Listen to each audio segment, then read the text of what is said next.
Hi there, I'm Chris Glover. Thanks for joining us. A popular Toronto music venue is celebrating tonight after plans to close its doors were just delayed. The Phoenix Concert Theatre was set to close in January, but as Tyreek Reed explains, artists will now be able to rock out on stage longer than expected.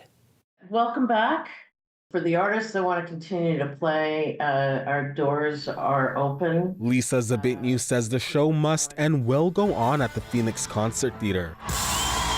The venue was set to close its doors in January, but those plans have now changed. We have reached an agreement to continue at 410 Sherbourne Street, the current location, and for a minimum of a year. She says the landlord agreed to the extension since the original closure was approaching quickly, and they still hadn't nailed a relocation plan. The venue saw both local and international acts take to the stage for over 33 years. But residential development plans put the independent venue at risk. The extension is being called a win by bands like I, Mother Earth. They were set to play a farewell show for the Phoenix next month.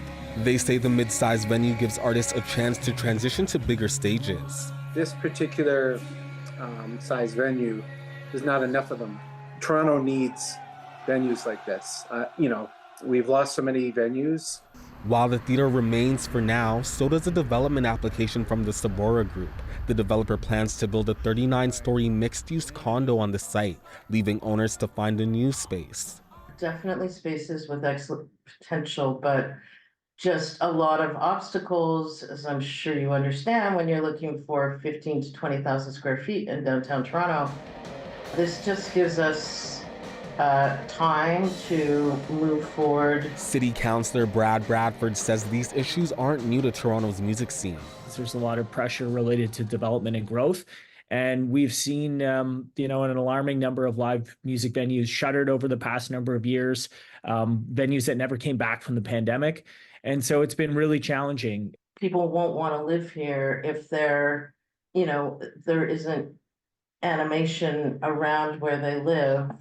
And that includes music and that includes theater. She says she hopes all levels of government will work to provide more protection for spaces like the Phoenix. Tyreek Reed, CBC News, Toronto.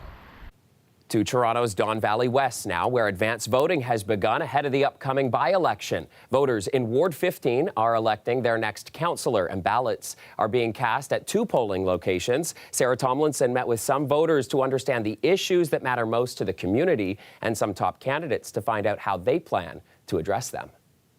At the Jenner Jean Mary Community Centre in the Don Valley West neighborhood, voters we spoke to today say they were eager to cast their ballots in advance of the upcoming municipal by-election.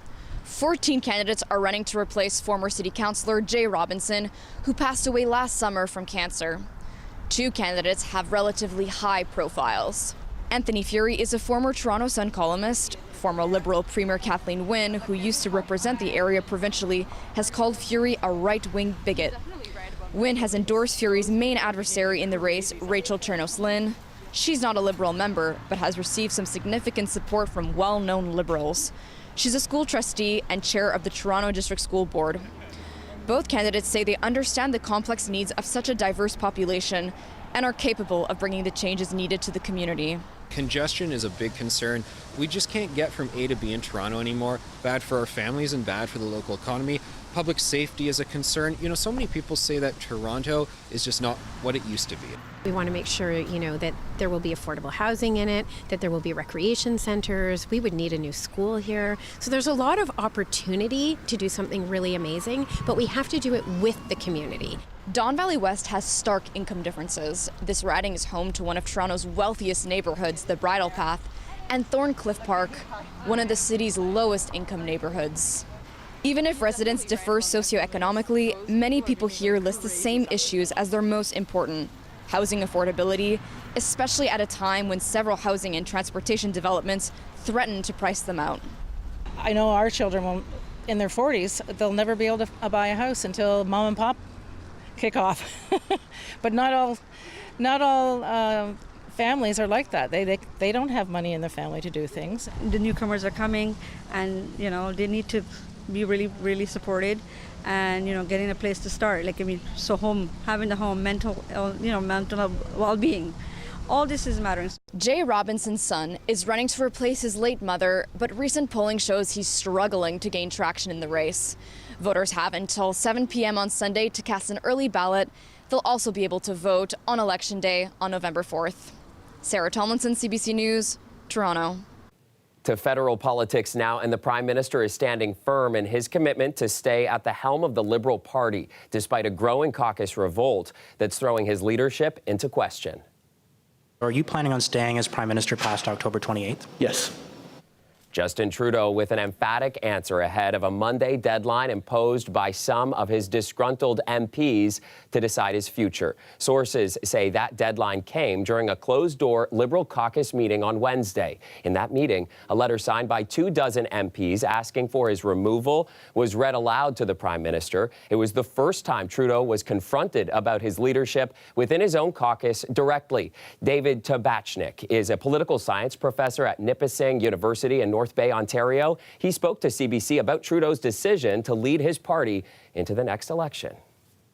Well, I mean, he's a very confident person. I think he's determined to stay on and win the next election. So, I mean, obviously, that's what's behind all of this. The other thing is, these 24 MPs that have signed this letter, they don't really seem to have a plan on what they're going to do next. They've given him this October 28th date, which he's clearly just dismissed out of hand by saying he's staying on. So is it all bark and no bite? In which case, despite the fact that this is not a good thing for the Liberal Party or for Justin Trudeau, I think he can weather the storm. And indeed, these poll numbers have been quite bad for the Liberals going back to 2023. And again, it doesn't seem as though they have any response to Poilievre and his attacks. Poilievre obviously has a lot of inertia. He's been quite successful attacking Justin Trudeau. And there's been little response. They've been flat-footed or on the back foot, I would say. And so, again, that's really the source of the problem. People want to see Justin Trudeau come out swinging. Now, we've seen a little bit more of this, I think, at the foreign interference inquiry. He did take a few jabs at Poilievre and actually sort of changed the narrative of that story quite successfully. This announcement around immigration, I think, is also an effort to sort of push back a little bit. So if he's beginning to put in a campaign strategy, a strategy to win the next election in place, it is possible for those numbers to turn around, but it is a long climb out of that deep hole. I mean, 19 points. We have less than a year to the election at most. It could happen in a matter of months. Is there enough time for him to succeed? I think it's possible, actually. I mean, frankly, Justin Trudeau has been underestimated his entire political career, and he surprises people. So I think that's where his confidence comes from.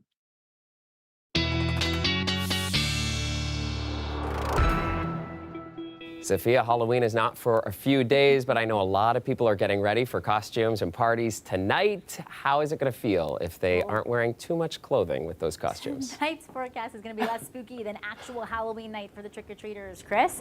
We have some ghouls and goblins that may be layering up umbrellas and winter jackets for the big day. Today, though, it's a classic fall night. For many of you, you'll need to layer up on those costumes, single digits right across the board, and really it was a classic fall day, and this is coming after a week when we had some beautiful, dry, hot, sunny days. In fact, we just had a 9-day streak without precipitation that ended with this upper-level trough that came in to end off the work week. We clear out, though, for all you party goers into the overnight period, just clouds in place, but those chilly conditions, a little bit of precipitation moves back in throughout Sunday. But look, it's in this really narrow band. We've got 2 areas of high pressure just sandwiching this last little bit of moisture. And what this means is many of you really between the Nickel Belt all the way down to Kingston will have on and off showers and even some flurries throughout your Sunday, especially in the cooler overnight hours. Bancroft, Haliburton, Highlands, right down to the Kingston area. We claw out a seasonal eventually, but still a bit chilly and a couple degrees below for Sunday.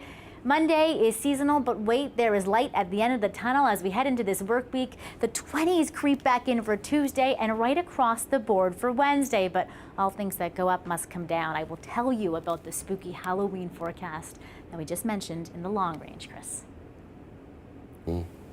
All right, thank you, Sophia. You're welcome. All right, to sports now. And the opening game of the World Series was last night at the Dodgers' home stadium in Los Angeles. And a dramatic ending sent Dodgers fans home happy. With the game on the line, Dodgers down to their final out. Freeman drives one. Deep right field. It is gone!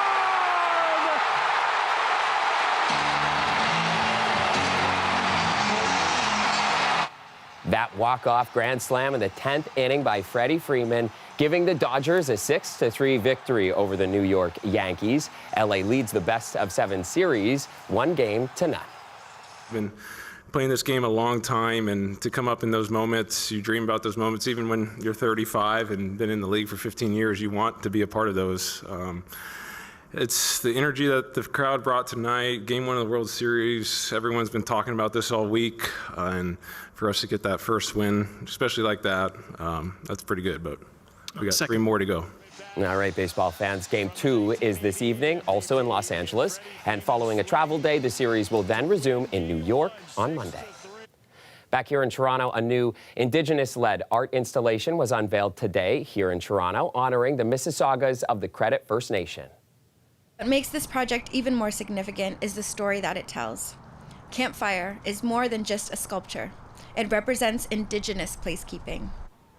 The nearly 4-meter-tall installation made of corten and stainless steel was created by sculptor Michael Belmore, who is of Anishinaabe descent. The piece is the latest addition to the growing collection of 400 public art installations across the city. Welcome back. It is the second last weekend before the U.S. presidential election, and with time running out on the campaign trail, candidates are doing what they can to sway voters in what's expected to be a very tight election. Chris Reyes reports. A very big hello to Michigan, which we're leading, by the way, by a lot. A bold statement considering that both candidates are neck and neck in the polls in the battleground state, which is why Michigan is once again a campaign rally hotspot, with now less than 2 weeks to the vote. Donald Trump was in Novi, a city near Detroit and a hub for the auto industry. With your vote in this election, we will end inflation. And you know what? It's we, not me. We will stop the invasion of criminals into our country, and I will bring back the American dream for your children and for yourself. This is all you need to know. Kamala broke it. I will fix it. Kamala Harris will be stumping with Michelle Obama in the college town of Kalamazoo. She also stopped by Portage to talk to healthcare providers. I do believe that we as a country have faced a healthcare crisis. Both candidates have made repeated visits to the state. Their return to battleground campaigning comes after a stop in Texas on Friday, a reliably red state. Harris talked reproductive rights with hometown celebrity Beyonce in Houston. You know, you're on Joe Rogan. Trump sat down for his longest interview yet in Austin with popular podcast host Joe Rogan. With the polls showing a sliver-tight race, that strategy could be about energizing their base, says George Washington University professor Frank Sesno. Both of them, to seal the deal, need to get their voters out. It is, according to the New York Times, a 48-48 race. That's 48% of likely voters. How many of those likely voters become actual voters? And that's what they're really focusing on now, making sure those folks show up. The candidates are now staring down a countdown clock with 10 days left to close the deal. Chris Reyes, CBC News, New York. U.S. President Joe Biden says he hopes Israel's overnight strikes on Iran will mark the end to a period of escalation in the Middle East. European leaders are also calling for restraint and de-escalation amid fears of a wider conflict in the region. Sarah Coates has more from Tel Aviv. The Israeli military has released these pictures of F-15 and F-16 fighter jets leaving the airbase on the way to carry out these Saturday morning strikes on Iran. The IDF says that dozens of Israeli aircraft, fighter jets, refuelers and spy planes participated in the strikes, saying that they returned safely after a complex operation. Now, this hours-long attack was for this unprecedented ballistic missile attack that Iran carried out on Israel on the 1st of October, which saw some 200 missiles shot into Israeli territory. Well, Hebrew media here is reporting, quoting senior Israeli officials as saying that Saturday morning's attack was designed to give both Israel and Iran an off-ramp to this escalating conflict.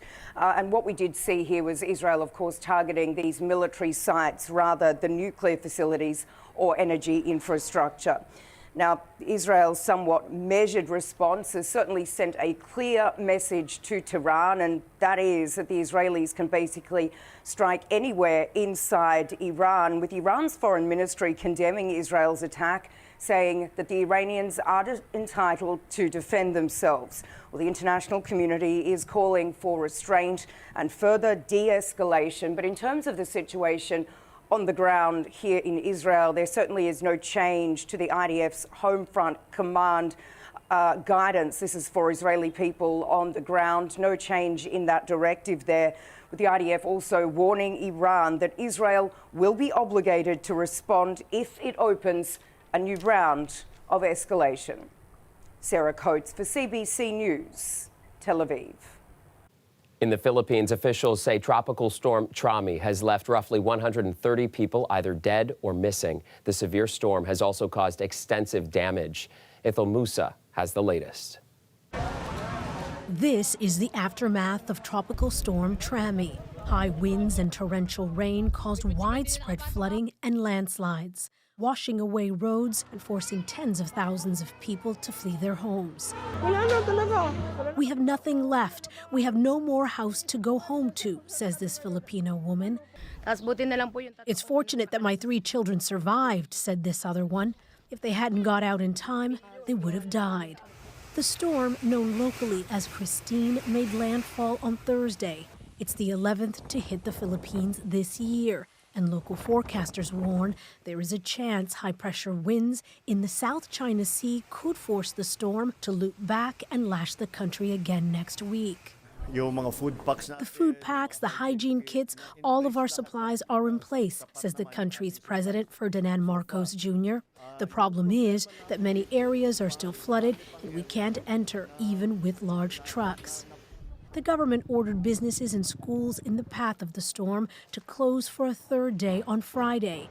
Nearly 500,000 people fled to more than 6,300 emergency shelters in an effort to remain safe. Still, there are many who are missing. Everything was buried in mud, says this man. There were also 2 residents looking for their family under the mud. President Marcos says his government plans to start work on a major flood control project that can meet the unprecedented threats posed by climate change. Ethel Musa, CBC News, Toronto. Let's go, streetcar!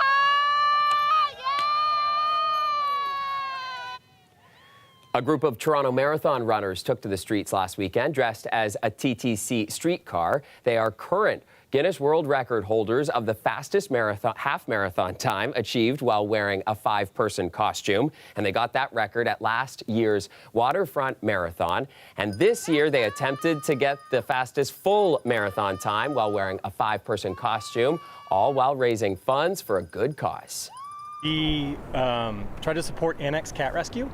We did last year and this year. Last year we had a goal of like $1,500. This year was $5,000 to help contribute to them.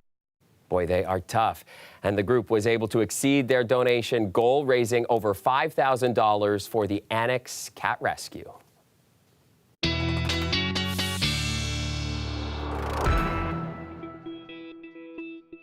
Let's get you back to Sophia now and that spooky Halloween forecast. What's coming our way?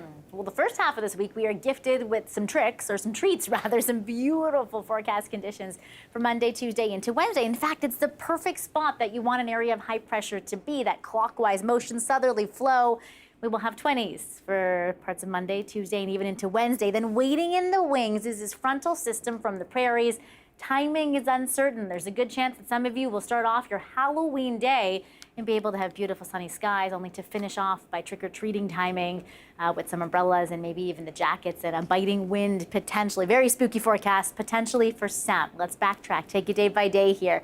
Monday, we are clawing our back to seasonal after very chilly fall-like vibes this weekend. For Tuesday, 20s begin to creep in into parts of southwestern Ontario. Some remnant lake effect showers for those of you on the Georgian and the Huron shores. And then have a look at Wednesday. It really is the day that takes the cake for this upcoming work week.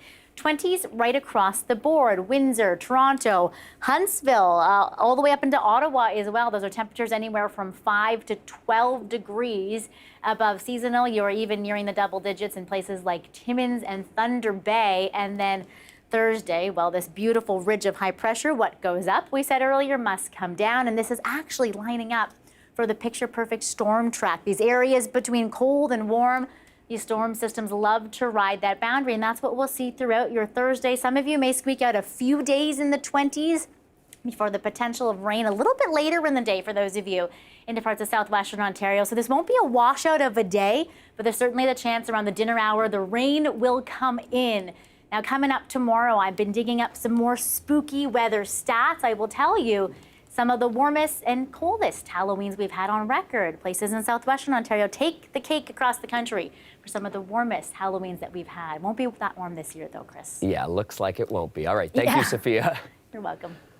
All right, before we go, the abandoned Bay Lower Station is once again open for those daring to brave the haunting horrors of Toronto's spookiest train. Halloween Fest is a wonderful community event put on by TTC volunteers every year for 3 years now. We're raising money for United Way Greater Toronto, and we're just so excited to have the community and all of these kids out here enjoying a spooky experience in an abandoned subway station.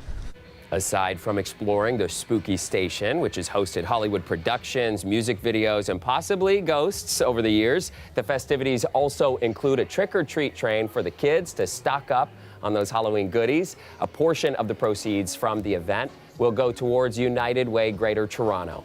The event runs from 9 a.m. to 4 p.m. on Sunday.